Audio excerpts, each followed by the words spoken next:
Hai, bagaimana kabarnya? Miss harap kita semua dalam keadaan sehat ya. Selamat datang di kelas 10 di pembelajaran Bahasa Indonesia di semester ke-6. Pada materi awal ini kita akan belajar tentang teks negosiasi. Ada yang tahu apa itu teks negosiasi? Mari kita pelajari bersama. Jadi, menurut Kamus Besar Bahasa Indonesia, negosiasi adalah proses tawar-menawar dengan jalan berunding, guna mencapai suatu kesepakatan antara satu pihak dengan pihak lain atau antar satu kelompok dengan kelompok lain.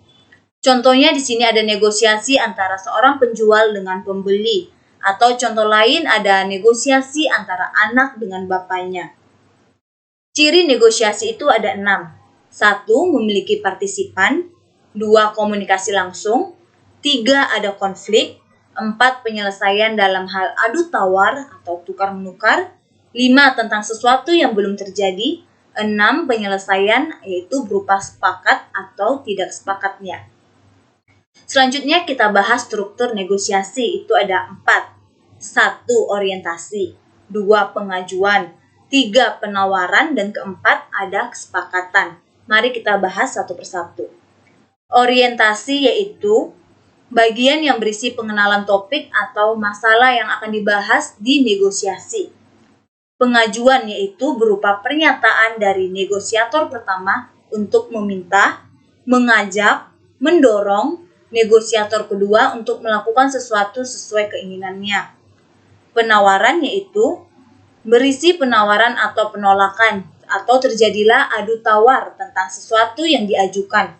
Pada bagian ini tiap pihak menyampaikan sejumlah argumennya.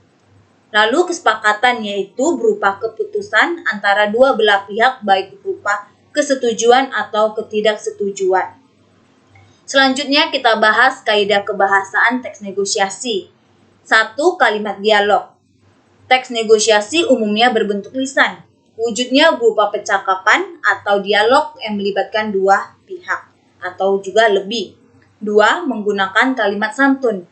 Teks negosiasi mengutamakan kesantunan untuk mencapai suatu keberhasilan. Contohnya dalam kata tolong, silahkan, cobalah, bolehkah, atau masih banyak kata santun lainnya.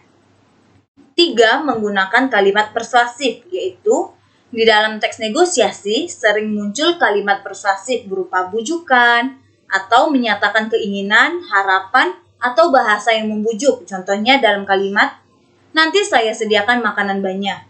Kamu kan suka makan. Lalu, kalimat bersyarat. Teks negosiasi juga banyak menggunakan kalimat yang menyatakan hubungan bersyarat. Hal tersebut terkait dengan sejumlah syarat yang diajukan tiap pihak dalam rangkaian adu tawar.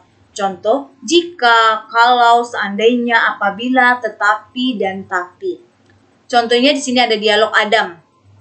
Baiklah kalau begitu. Nanti malam saya akan datang ke rumahmu, tapi di sini muncul kata bersyarat yaitu ada kata tapi. Selanjutnya nomor 5 ada kalimat kausalitas. Teks negosiasi banyak menggunakan kalimat penyebaban atau kausalitas. Hal ini terkait dengan sejumlah argumen yang disampaikan tiap negosiator. Contohnya dalam kalimat, di rumah saya saja, nanti saya sediakan makanan banyak. Kamu kan suka makan. Di sini muncul kata kausalitas karena. Demikianlah pembelajaran kita mengenai teks negosiasi. Untuk pembahasan selengkapnya atau jika kalian ingin bertanya, kita akan bahas di Jimit. Terima kasih dan tetap jaga kesehatannya.